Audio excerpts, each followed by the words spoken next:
Madame de Beauvoir, vous savez, le Canada est très loin de Paris.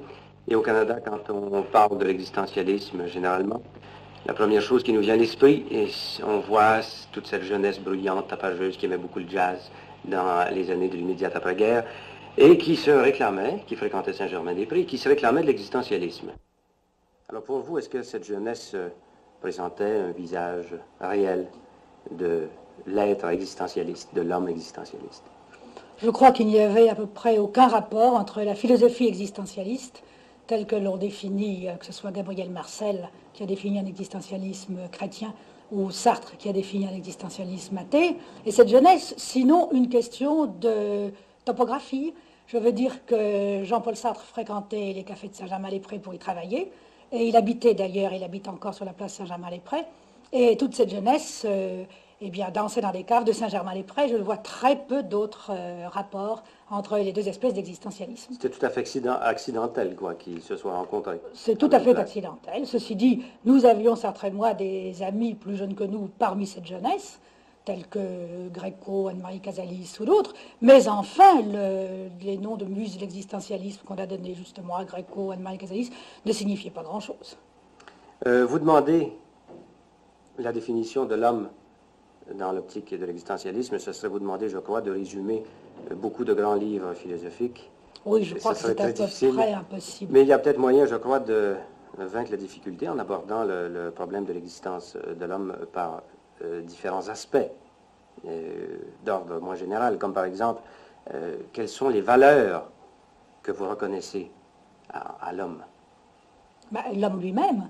Nous pensons, et ça c'est un des points les plus importants de l'existentialisme, que l'homme est finalement la raison d'être de l'homme, son avenir et la fin même de toutes ses activités. C'est-à-dire que nous trouvons bien tout ce qui sert aux intérêts, au bonheur et au développement de l'homme, et mauvais tout ce qui va contre. Et c'est là la base absolument fondamentale de ce qu'on peut appeler notre éthique, enfin, ou même notre morale. Et alors il est à la fois sa cause et sa fin. Peut-être pas sa cause, mais certainement sa fin. Mettons sa raison d'être. Alors sa cause, quelle serait-elle? Sa cause, ça c'est une question métaphysique que je ne suis pas apte ici à résoudre. L'homme est là, et nous ne posons pas les questions métaphysiques, pas plus que bien les philosophes depuis Kant. Ils ont décidé de ne pas la poser. Nous sommes là, et ce qui nous intéresse, c'est de savoir que faire de nous. Maintenant, dans la conception du monde de cet homme existentialiste, Dieu n'est pas présent. Pas dans l'existentialisme sartrien, dans l'existentialisme de M. Gabriel Marcel, oui. Mais dans l'existentialisme de Sartre, tel qu'il est défini dans L'être et le néant, tel qu'il va l'être dans le prochain ouvrage que Sartre va donner incessamment chez Gallimard, qui s'appelle Critique de la raison dialectique, Dieu n'est pas présent. Il n'y a pas de Dieu. Nous sommes des athées, très exactement. Alors, qu'est-ce qui fait que l'homme, quand même, accepte de vivre et accepte de poser des gestes? Qu'est-ce qui dirige ces gestes? Qu'est-ce qui dirige ces gestes? Le souci précisément des autres hommes, en grande partie, le souci aussi de son propre bonheur, les deux étant d'ailleurs liés d'une manière à peu près inextricable, parce que je crois que chacun est lié à tous et personne ne peut se réaliser sinon à travers, avec les autres. Et rien n'est fait de valable pour et par les autres, sinon à partir de quelque chose qu'on a également profondément ancré en soi-même. Les mots de bien et de mal, qu'est-ce qu'ils signifient pour vous? Je viens de vous dire que nous trouvons bien tout ce qui, d'une certaine façon, sert l'homme, sert d'abord ses besoins, son bonheur, sa liberté, le développement de sa vie, et nous trouvons mal tout ce qui entrave cela. Vous parlez beaucoup d'engagement et vous vous engagez vous-même. Politiquement, vous vous êtes engagé. Oui. Vous êtes engagé. Oui. Et je ne crois pas que vous vous désengagerez bientôt. Non, certainement pas. Vous-même, à certaines occasions, vous montez sur la tribune et vous... Très rarement. Mais enfin, c'est arrivé au moment du référendum, oui, parce que là, j'avais des opinions précises et que j'ai fait de mon mieux pour les communiquer. Vainement d'ailleurs. Est-ce que vous trouvez que dans l'engagement politique, il n'y a pas un risque de servir une propagande? Qu'est-ce que vous appelez une propagande? Une propagande est quelque chose qui sert une idéologie, disons. Si c'est une bonne idéologie, pourquoi est-ce que je ne fais pas de la propagande? Mais si c'est une idéologie à laquelle j'adhère. Mais qu'est-ce qui vous prouve justement que cette idéologie est plus vraie que l'autre à côté? Il s'agit là d'un choix, et d'un choix qui est défini par tout l'ensemble précisément de ma conception du monde. Alors il y a toute une conception du monde qui est mûrie, réfléchie, élaborée, soutenue à la fois par l'expérience, par des lectures, par des réflexions, et qui m'amène à choisir une idéologie plutôt qu'une autre. À ce moment-là, je trouve qu'il est bon de s'engager et de défendre ses idées, banalement. Au point de vue idéologie politique, quelle est votre situation actuellement? Il y a un fait qui domine toute la politique française, c'est la guerre d'Algérie. Et je suis résolument contre la guerre d'Algérie et pour l'indépendance des Algériens. Et ça, c'est un engagement profond et fondamental et qui rejoint tous mes engagements par rapport, disons en gros, à l'oppression.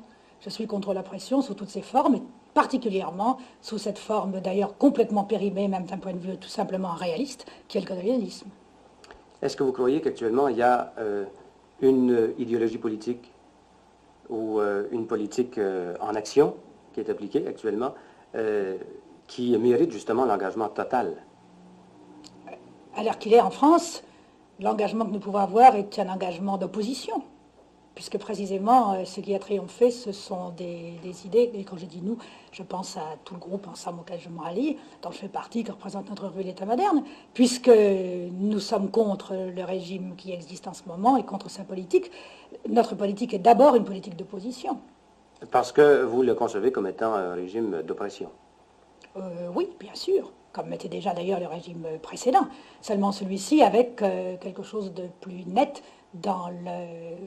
c'est plus systématiquement autoritaire, disons, et encore plus antidémocratique que la fausse démocratie que nous avions auparavant. Si vous viviez en Russie actuellement, est-ce que vous vous sentiriez obligé également de protester contre certaines oppressions? Je ne sais pas du tout ce qui m'arriverait si je vivais en Russie. C'est tellement difficile de se mettre à la place des autres. Je ne sais pas quelle est la mesure en Russie de l'oppression ou non. En tout cas, je penserais, s'il y avait lieu, oui, que mon devoir intellectuel est toujours de contester tout ce que je trouve,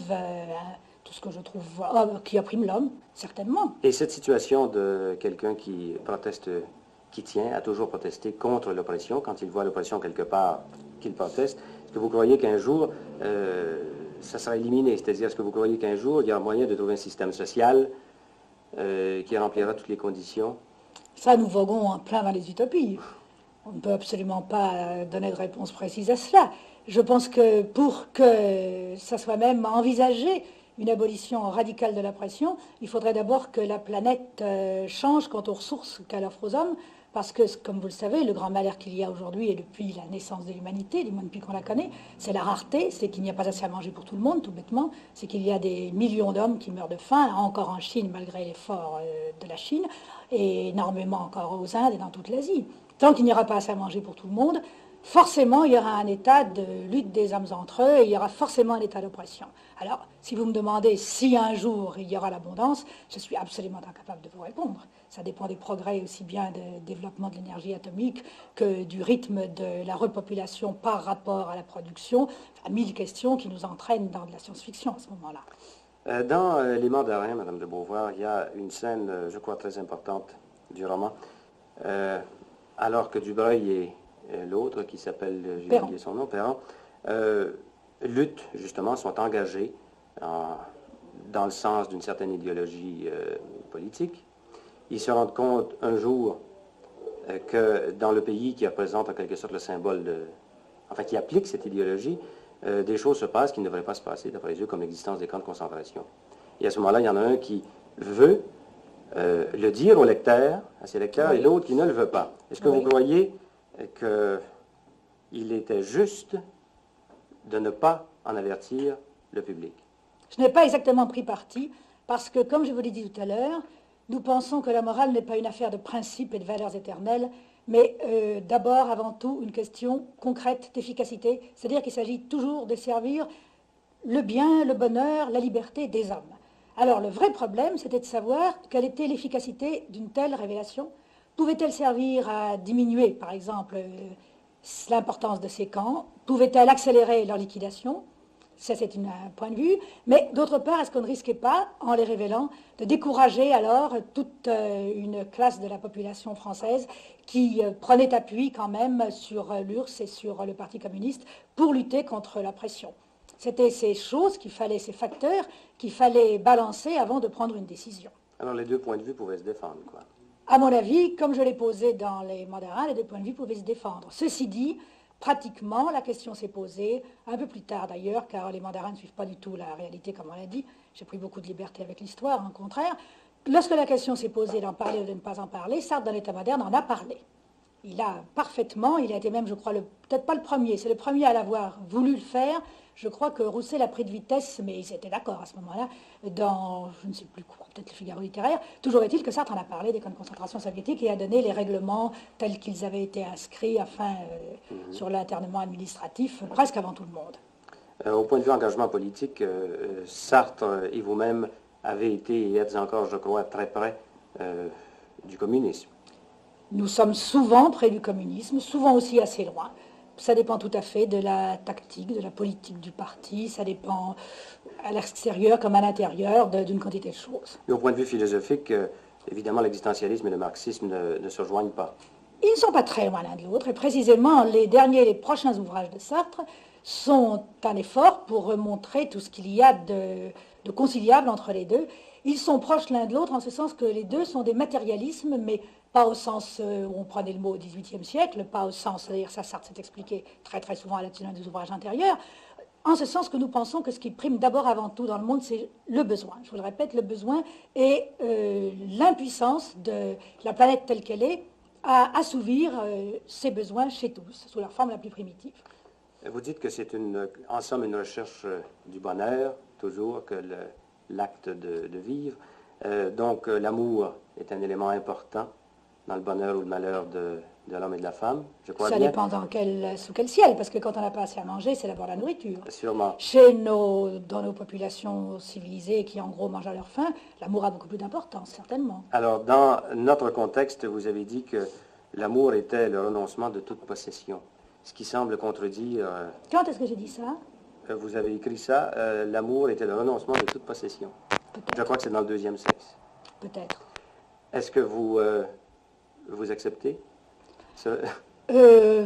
Je pense qu'aimer, ça n'est pas vouloir posséder, en effet. Je pense qu'aimer, c'est vouloir créer avec un autre être des liens qui ne sont pas des liens de possession, au sens où on possède, je ne sais pas moi, les vêtements qu'on porte ou ce qu'on mange. Mais la jalousie est quand même un fait. Ah oui. Est-ce que nous ne sommes pas tous jaloux un jour ou l'autre? Même les héros même vos propres héros sont jaloux. Alors est-ce que la jalousie ne contredit pas un peu cette idée que vous avez de l'amour? Il y a tant de formes d'amour, il y a tant d'espèces de jalousie. Il y a des jalousies qui sont mesquines, il y a des jalousies qui sont très hautes, il y a toute espèce de jalousie. Il y en a qui sont possessives, il y en a qui sont encore tout à fait autre chose. Il y en a aussi souvent qui sont simplement des compensations parce qu'on sent plus ou moins qu'on est en train de rater quelque chose dans son existence. Alors à ce moment-là, on reporte tout sur l'amour et sur l'être aimé. En principe, je ne pense pas que la jalousie, dès qu'elle prend une forme un peu violente et donc morbide, soit un sentiment qui enrichisse beaucoup. Ceci dit, il y a une liaison très nette, en effet, de la jalousie à l'amour. Et quand on veut créer un rapport singulier, exceptionnel, personnel avec un être, ce rapport se trouve nié si évidemment cet être se lie avec quelqu'un d'autre.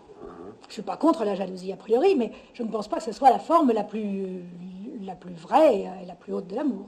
Vous ne croyez pas en l'existence d'une nature féminine? Vous avez dit que tout être est d'abord humain avant d'être homme ou femme. Je ne crois pas d'une manière générale en l'existence d'une nature humaine. Je crois que l'homme dépend des conditions, de toute espèce de conditions, à la fois physiologiques bien entendu, et à la fois de lieux, de temps, de civilisation, de technique, etc., etc. Et vous vous révoltez dans le deuxième sexe contre la condition féminine actuelle? Je ne me révolte pas exactement. Je pense que... Oui, ce n'est même pas exactement une protestation, j'essaie surtout de la décrire. Parce que je pense qu'il est bon toujours de prendre conscience de ce qui est. Ceci dit, la protestation, ce serait une chose bien vaine, puisque ça n'est pas ni l'affaire des hommes ni celle des femmes, à l'heure qu'il est, de pouvoir à un coup de baguette magique la transformer. Ça aussi, la question de la femme est liée à toute la question du travail, de la main-d'œuvre et du chômage, par conséquent aussi des besoins, de la rareté, de la richesse, etc. Alors vous ne tenez pas seulement les hommes responsables de la condition actuelle de la femme? Ni les hommes ni les femmes, ni personne en particulier, mais plutôt tout l'ensemble du monde tel qu'il est. Parce que les femmes seraient amenées à travailler, ce qui est pour moi la véritable libération, s'il y avait du travail pour tout le monde, et il y aurait du travail pour tout le monde, si, encore une fois, il y avait moins de rareté, s'il y avait plus d'abondance. Quand Béatrix Beck dit que souhaite que les hommes aient du génie et que les femmes aient des enfants, quelle est votre réaction? J'aime beaucoup Béatrix Beck. Mais je ne vois pas pourquoi tous les hommes auraient du génie. Si c'était ça, alors presque toute l'humanité serait damnée. Parce que d'ailleurs, le mot de génie est un mot si vague, je comprends si mal ce qu'il veut dire. Et d'autre part, que les femmes aient des enfants, il y a des moments où c'est important, mais réduire la femme à avoir des enfants, il n'y a guère que l'hitlérisme et le fascisme italien qui ont fait cela. En général, on admet que la femme est un être humain qui peut faire autre chose aussi que d'avoir des enfants. D'ailleurs, Béatrice Beck elle-même fait bien autre chose, puisqu'elle écrit, puisqu'elle fait des enquêtes du journalisme, et puisqu'elle est précisément une femme, au contraire, qui se suffit à elle-même, qui a élevé elle-même sa fille, etc. Croyez-vous justement qu'une femme peut s'engager aussi intensément qu'un homme dans une œuvre de création artistique ou idéologique? Évidemment, certainement. Vous êtes peut-être l'exception qui confirme la règle, mais est-ce que vous croyez que d'une façon générale, c'est aussi facile pour une femme? C'est-à-dire que c'est aussi possible? Cela dépend. Je pense que si une femme a vraiment enfin appelons ça une vocation, si vraiment elle a un désir d'écrire ou de sculpter, comme Germaine Richier qui vient de mourir, ou de peindre, elle le fera aussi bien qu'un homme. Le portrait que vous avez tracé de la condition féminine, évidemment, n'est pas tellement brillant, n'est pas tellement rose pour la femme. Non. Est-ce que vous-même, vous avez souffert d'être femme? Non. Jamais. C'est ce que j'explique dans mes mémoires. Et c'est pour ça qu'on s'est beaucoup trompé si on a cru que le deuxième sexe, c'était un livre de revendication. À vrai dire, je ne m'étais même pas soucié de ce problème jusqu'au moment où, à travers les autres femmes que j'ai rencontrées, avec qui j'ai parlé, dont j'ai vu l'expérience, je me suis rendu compte qu'il y avait un malheur proprement féminin.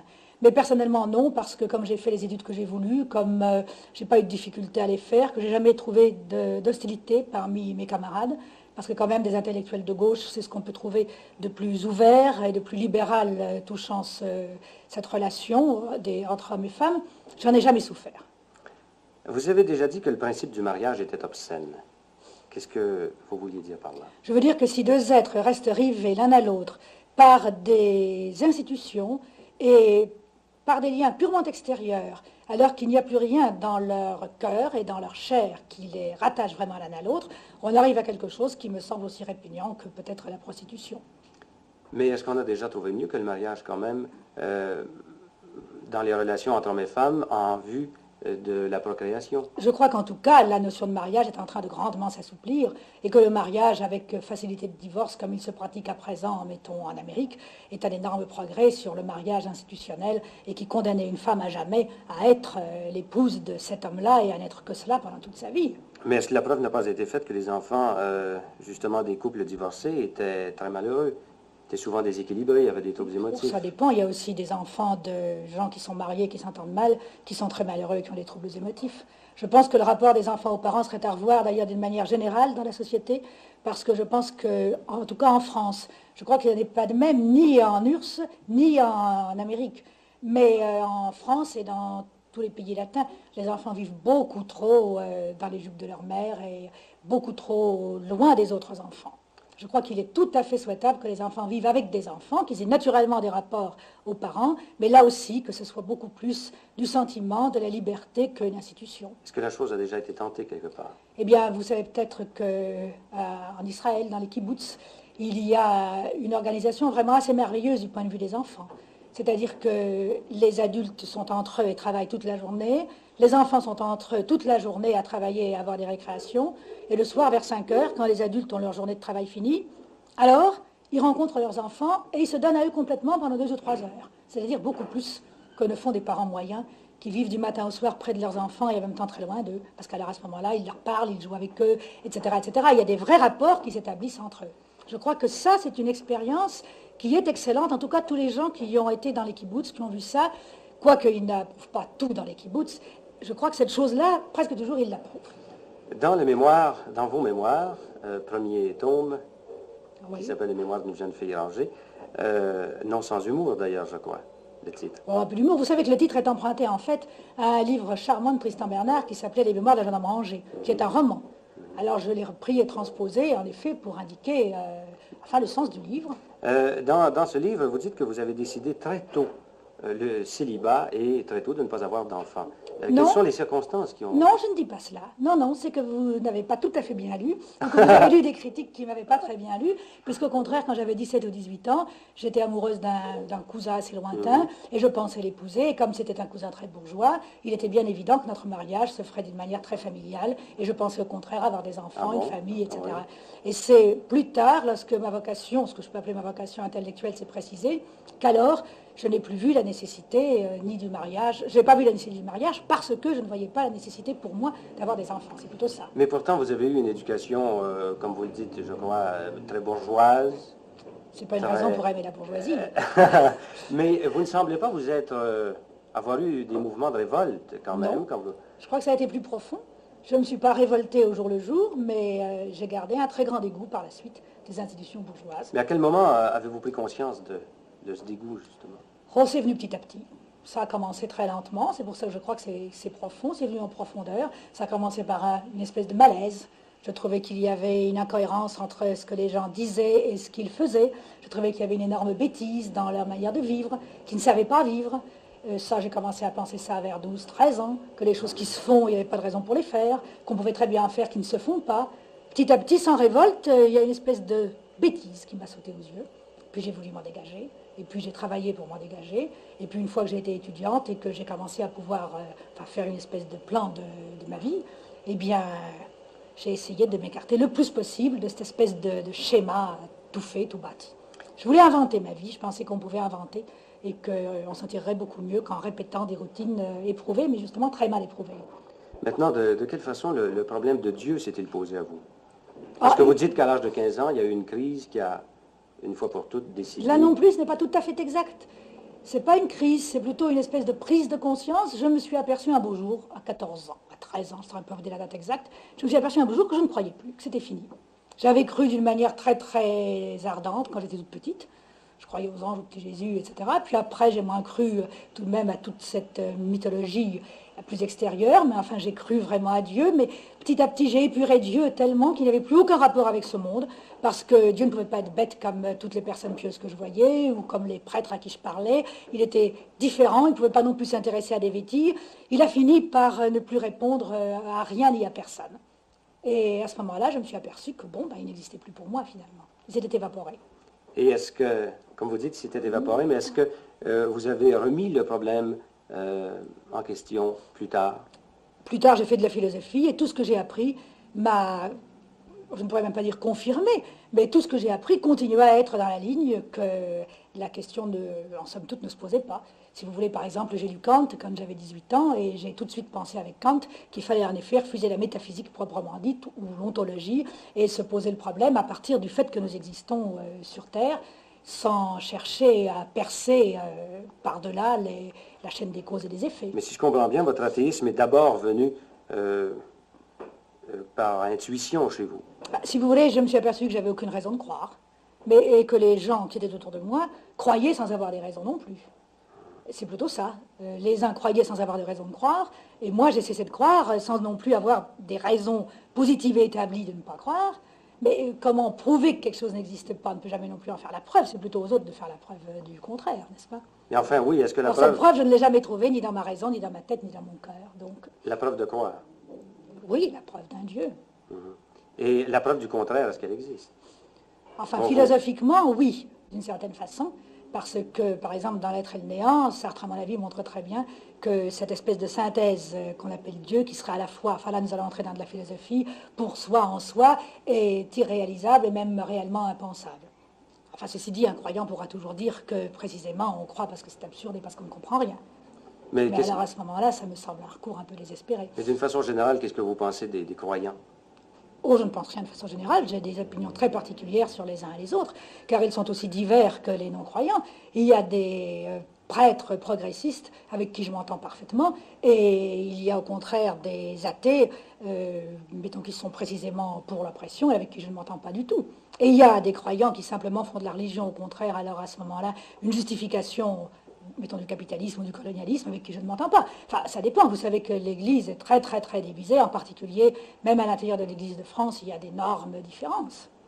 Vous avez des prêtres qui se battent avec le FLN, et vous en avez qui sont au contraire complètement pour les gros colons algériens.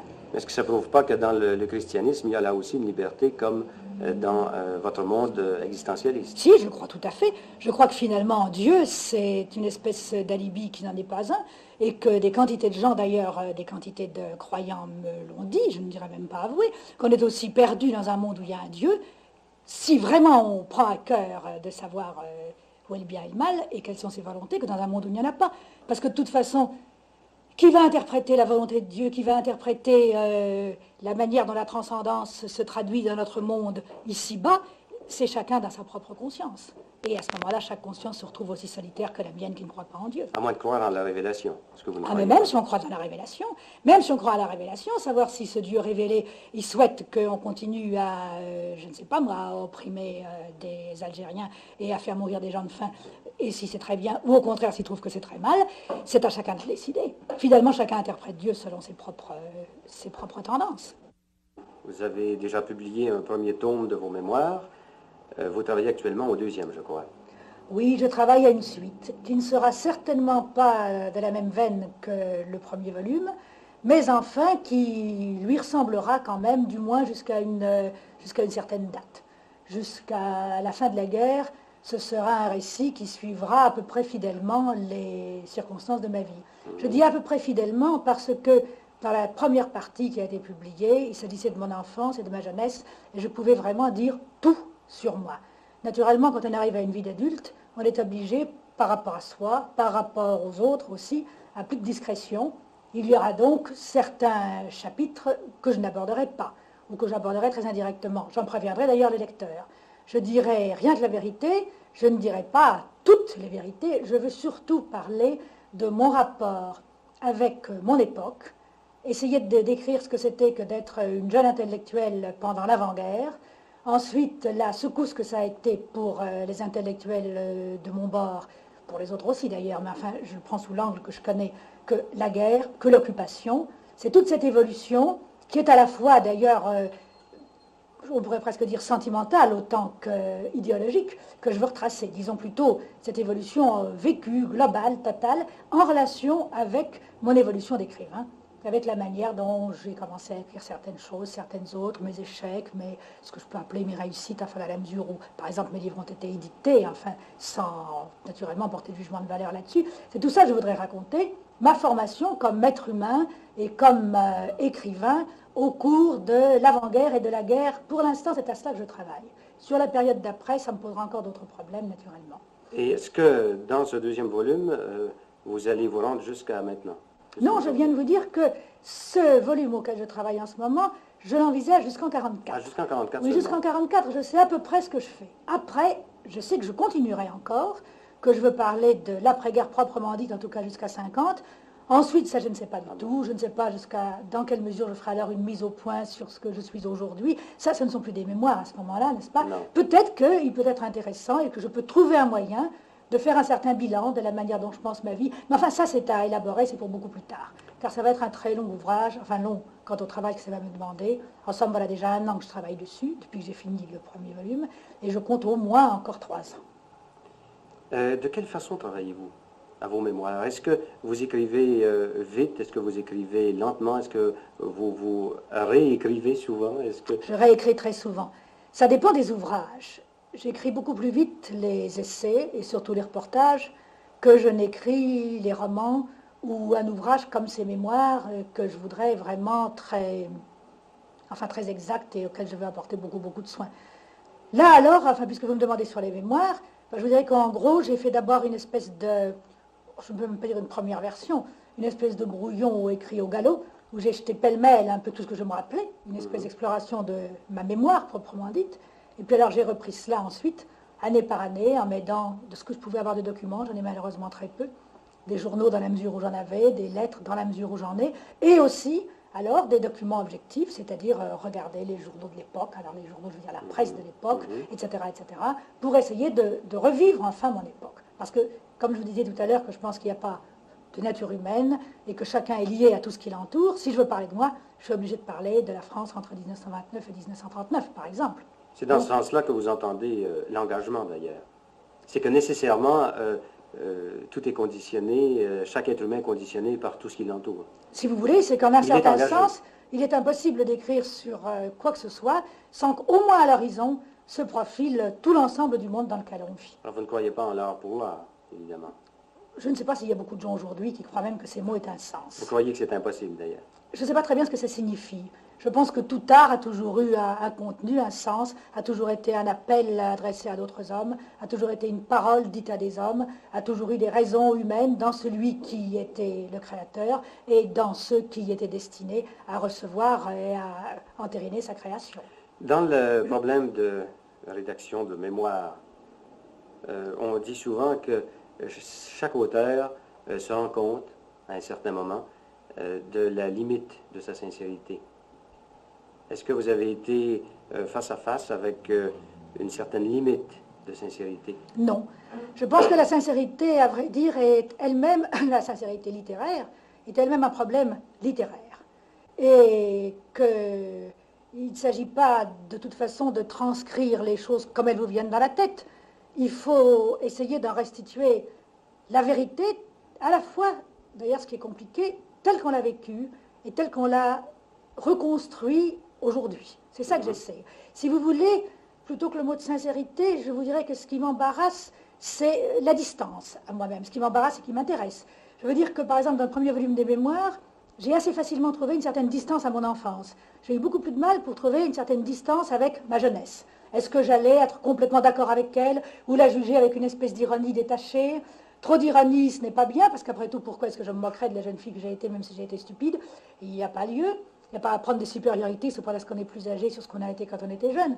Trop de complaisance, c'est également ridicule, parce qu'il n'y a pas à penser que tout ce qui vous est venu dans la tête était important et avait de la valeur. Donc il faut trouver une distance, qui soit à la fois de la sympathie et tout de même de la critique. Enfin, j'ai essayé, naturellement, on réussit ou on ne réussit pas, on réussit plus ou moins. Il faut faire un certain choix aussi, j'imagine. Ah, naturellement, parce qu'il ne faut pas mettre un fatras qui ne signifie rien. Il faut donner ce qui est significatif, et de soi, et du monde autour de soi. Est-ce qu'il est possible de rédiger ces mémoires sans tricher un peu? Qu'est-ce que vous voulez dire par tricher? Ce choix, justement. Ah, je ne pense pas que ce choix est une tricherie, forcément. Si on essaie vraiment de restituer la vérité.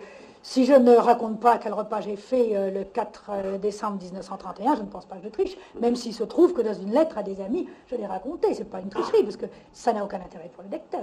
Ça peut être intéressant, au contraire, de raconter le repas que j'ai fait en mars 1941, parce qu'à ce moment-là, c'était l'occupation, et c'était le repas type que faisaient des quantités de Français, ça signifiait quelque chose.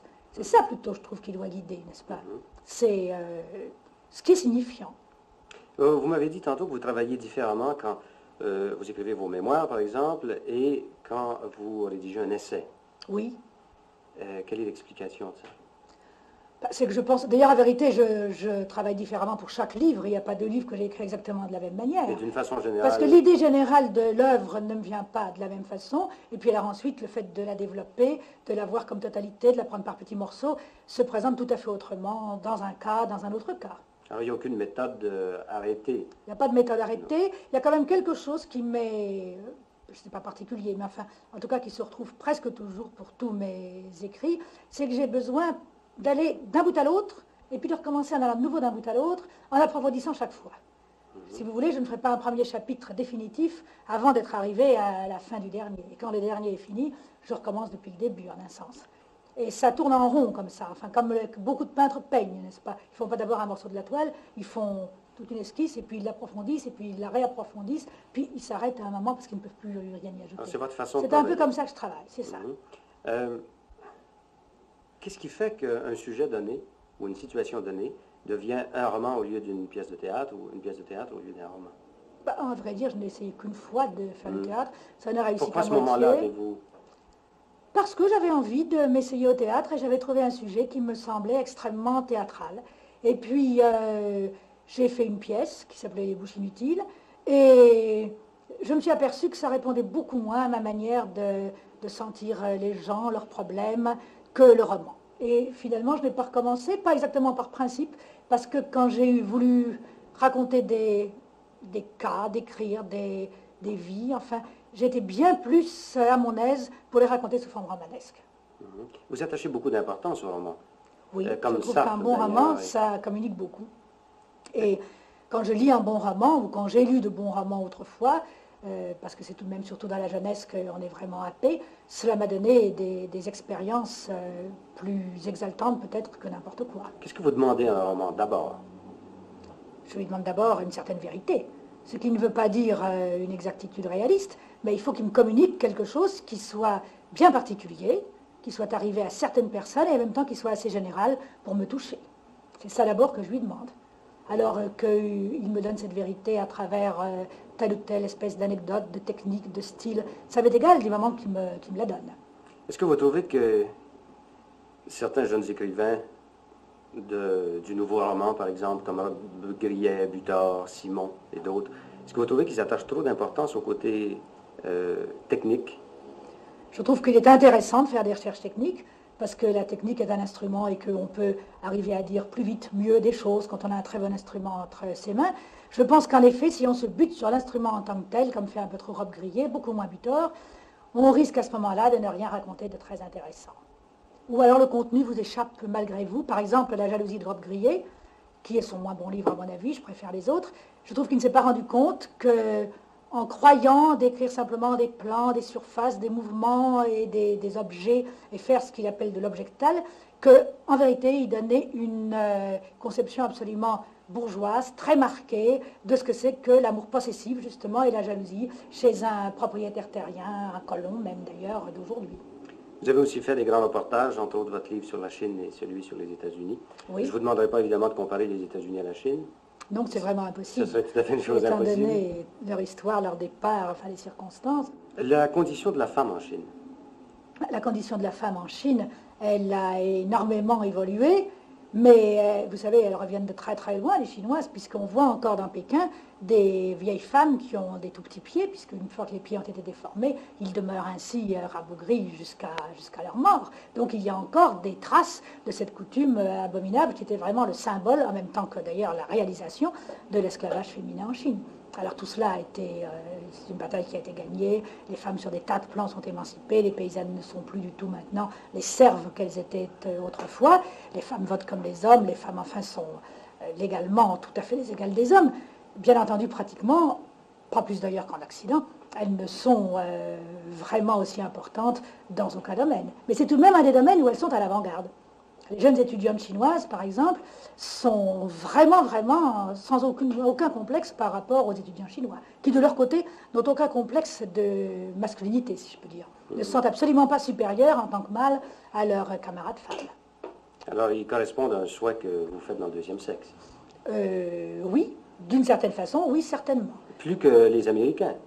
C'est-à-dire, je ne voudrais pas que vous me fassiez dire ce que je ne dis pas. Dans les couches de la population les plus vastes, c'est-à-dire chez les paysans, il y a malgré tout encore des quantités de survivance, parce qu'on ne défait pas et on ne refait pas une civilisation en 10 ans.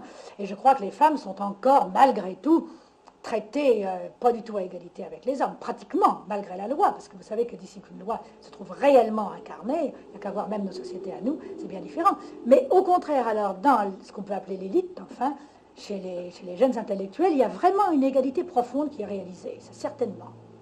Et une amitié des deux sexes. Et aux États-Unis, quelle a été la chose qui vous a le plus frappé quand vous êtes arrivé là-bas? De ce point de vue-là, du point de vue de la condition des femmes, c'est qu'elles étaient infiniment moins émancipées que je ne pensais.